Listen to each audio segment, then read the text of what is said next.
Hey! Welcome to another Girls Frontline 2 video. I hope you are well. Official GFL2 channel have released the descriptions for Yoohee's skills and keys. Let's see it. Rhythmic Pulse. Yoohee's basic attack. Deals physical damage. A fail-safe skill to use if you want to save her other active skills.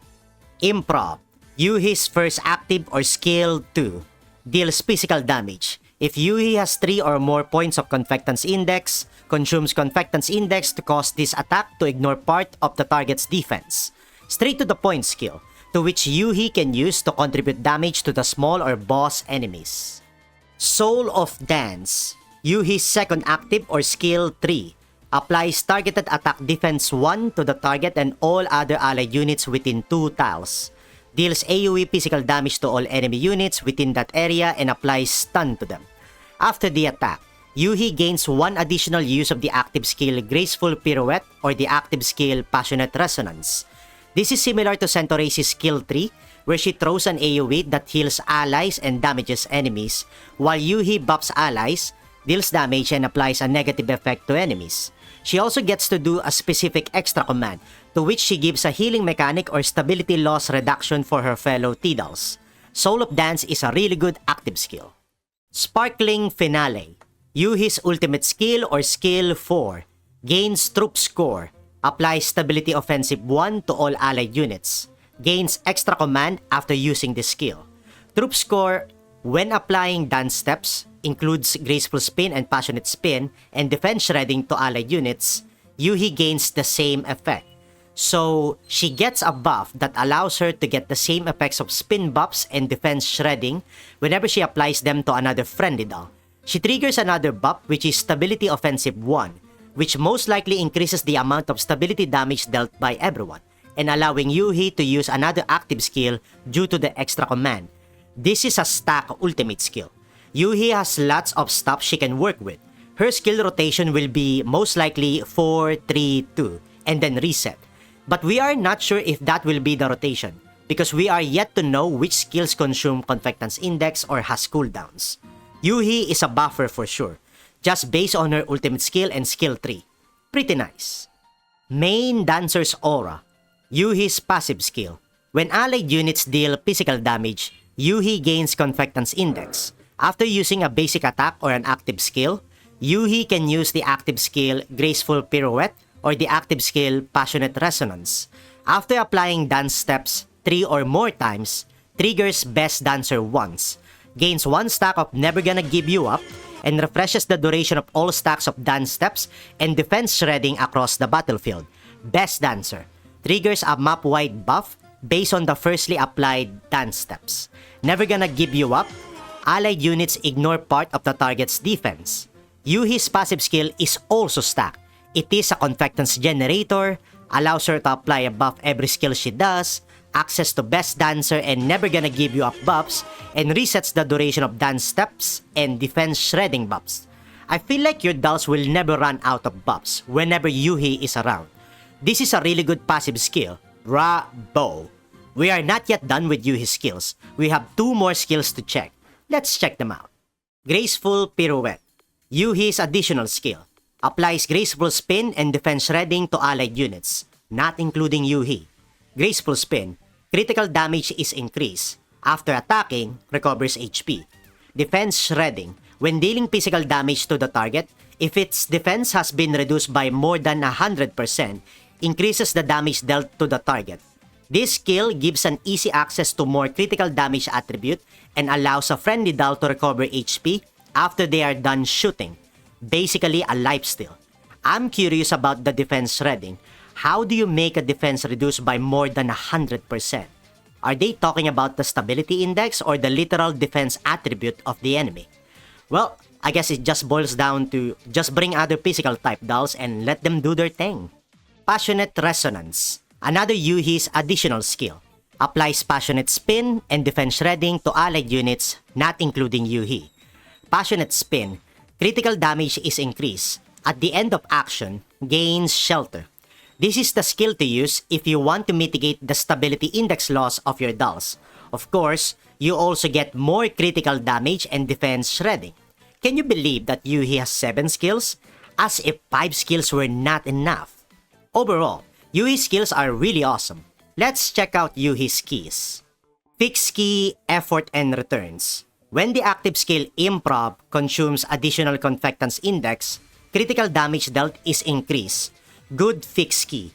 You might want to use it if you are running a critical or damage build for Yoohee. Fixed key, enjoy the Limelight. After triggering Best Dancer, recovers HP. It is a nice fixed key if your Yoohee is able to apply dance step every turn. This serves also as an automatic panic button or saving skill to reset Yoohee's HP, especially if she is in a pinch. Fixed key, Tempo Resonance. When using the active skill Improv, cleanses a random buff from the target before the attack resolves. A buff cleanser fixed key. Really good especially for support type dolls like Yoohee. Fixed key, Infectious Emotions. After using the active skill Soul of Dance to apply stun to an enemy target, Yoohee applies movement denied to the target when stun is removed. I will say it, this fixed key is busted. Her skill can already stun an enemy for 1 turn, and then she can also stop them from moving for another turn? Too bad for the enemy, great news for us. A movement down would have been enough for a debuff, but they gave her movement denied instead. Hot damn! Fixed key, Marvellous Shift. If Yoohee did not move on this turn, her basic attack and active skill range are increased on her next action. This is basically an insight buff. Might come in handy especially if you bring her to stages with limited covers to make sure Yoohee still has the enemy in her range. Fixed key, Exquisite Choreography.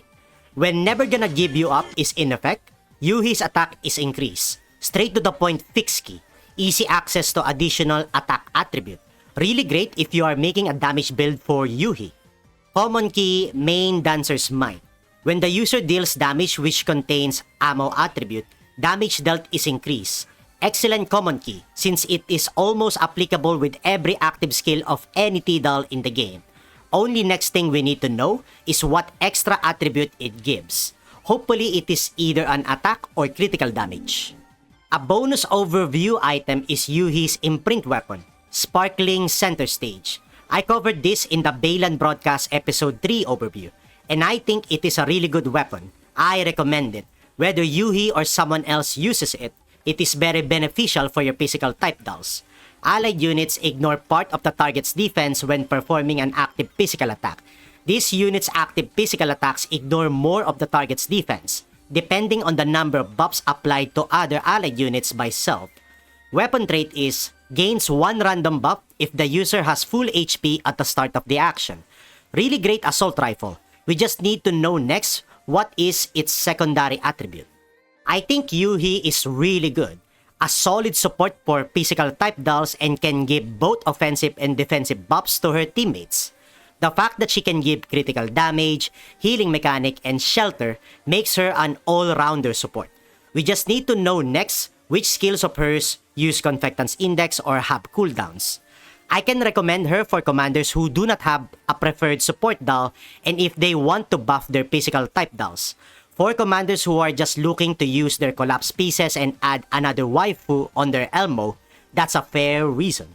As for the side of not recommending her, if you are not really focusing on physical type dolls gameplay, I think you can just skip out on Yoohee. If you are not also sure despite knowing the general sense of her gameplay, just skip in my opinion, so that you will not have regrets on pulling her assuming that you get her at some point. Hopefully this helps you out in deciding on whether to pull for her or not. We still have no idea on what kind of fortification or segment upgrades she has. They only show it after they release her banner and becomes officially playable. And that is Yoohee! I hope you learned something and enjoyed the video. We are just 4 days away before her release. I am sure a lot of the commanders are excited for her release. That will be all from me. I will see you guys in the next one. Have a nice day, fellow commander. Later!